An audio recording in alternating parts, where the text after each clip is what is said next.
So this is our main meeting room in the studio, and this is where we shoot everything for Hellblade.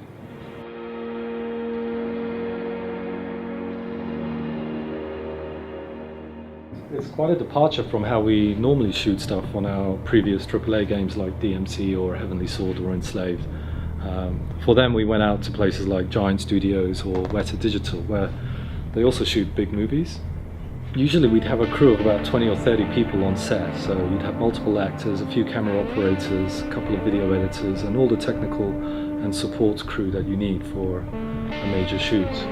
For Hellblade, we're doing this on a much smaller budget, so we've had to improvise. So an example is these poles that we use to support everything. These are normal IKEA poles, wardrobe poles really, and we've mounted onto them these office lights that we bought off Amazon for about 20 quid a pop. And up top here we have the Vicon Bonita motion capture system. So these are low-end systems which are fairly cheap. We have enough to capture one actor in a fairly big space. And so that's why in Hellblade we're focusing on just Senua as a character.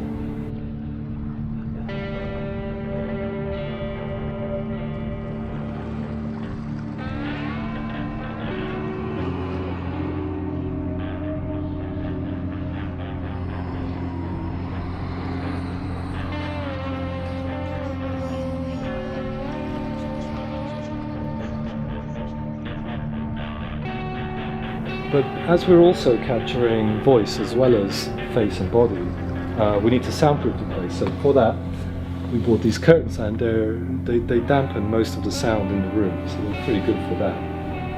And what I'm standing on here is regular gym mats, which help dampen footsteps and sounds. And as they're white, they also reflect light back into the room. This is a rig that we produced. It's a regular GoPro camera, and attached to it is an LCD display.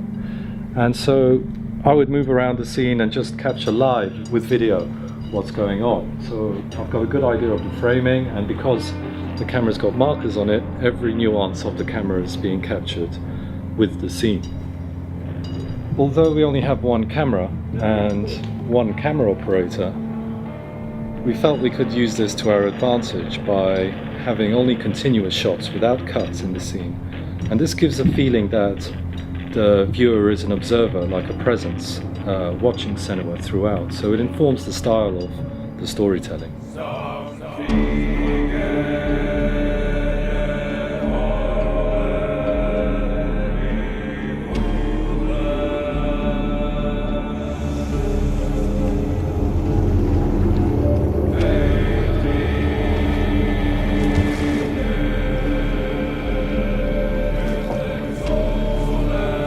For me, I've always found that video reference is the best way to capture live on set, because what you're interested in is the performance. You have to trust that the technology behind the system will represent what you're capturing in video. So this is a helmet provided to us by Technoprops.